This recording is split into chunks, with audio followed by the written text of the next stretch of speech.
So this is P2B full session at the Washington African Business Forum. I have a lot of things to say in this video, but I want you to watch it. And after watching this video, if you don't find anything in you that support this man, you know you have a problem. The issue is that you might be supporting any political party, but personally, let's leave politics aside. Administration-wise, economic-wise, he's the only politician that is speaking differently from other politicians. Please watch the video. Public wealth enriches everybody. Individual wealth impoverishes everybody. You should serve in the public space. That's where you belong. I know you're chairman of a bank, you're this. So if I tell you what I'm saying now, it will be difficult for you. But you've told me you've reached certain, you've done well for yourself. You can afford to pay for your food. Just go and serve. And that was the last time we spoke, until I met him after being governor. Wow. That's the beginning of my politics. That's why I said until it was changed from that day. So that was my experience. And probably that's what I'm inviting most of you to go and do. Thank you so much for that. I heard that story and I thought it was appropriate to share it with the people in this room. They're absolutely all about Africa now and definitely about the next. So we're going to open it up to some Q&A so you can hear directly from them. If you have a question, please, in the front. Thank you so much, sir, for coming all the way here to speak to us. My name is Sasan Dorsey. I'm Shakiri from a tiny tribe in Nigeria.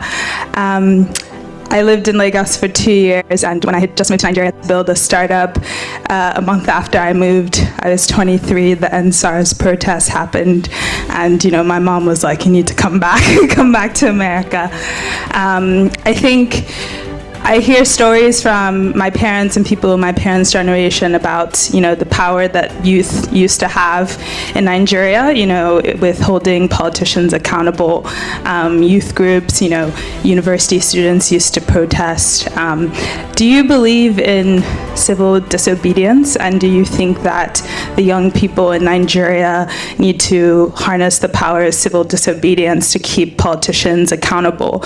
And at what point do we need to be a bit more radical in our approach with keeping politicians more accountable? Because, right now the politicians do not fear the people. So that is my question to you. Okay. Well, thank you. Let me first tell you, I won't use the word civil disobedience. It's actually, call it civil obedience. Because you're trying to ask the proper or put them in there. Often at time, leaders, especially in Africa, if you look at what has happened in Africa now, is that this leadership failure over the years. They told me things like, okay, this young girl raised her hand. And I said, let's start with you. He said, Governor, why do you make promise you don't keep? The whole hall went dead. Everybody, people started shouting. She started crying. So I said, no, wait. There's a promise I didn't keep. And this person knows. And he described it. And I said to the people, you can see what I'm saying. Principal, you told me everything is okay. You told me, I asked you, how's school? Say, oh, we're doing well. But this is remembered, there was a promise I didn't keep. The teachers were actually running to come and carry her out of the place. And I told the commissioner for education, I will not live here if I don't give this girl this check. How we do it, I don't want to know. So we went to a local bank, raised the draft, because they've given us the bill. So we can go back and do the documentation. But I have to apologize to this young girl, because we need to build public trust. I took the same check and gave to the girl. Guess what happened? The principal and everybody came and carried the girl ran and was celebrating, but they couldn't tell me. So it's not civil disobedience. We need to tell people they are wrong. Nobody knows everything unless you're an idiot.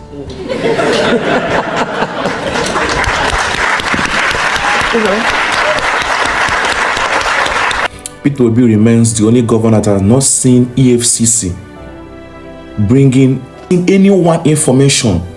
Peter Obi remains the only neat governor in Nigeria that doesn't have any bad record. Now, let's proceed.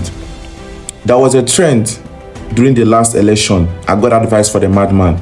So, for me, if somebody can be so low to listen to a madman, people don't understand what it means to be a leader. A leader is a listener. We have empowered our politicians to the extent that they don't even feel the need to listen to the masses. But Peter Obi remains that person that wants to go down to listen to you. He's an administrator. A lot of people have been saying he's campaigning, but this is not campaigning.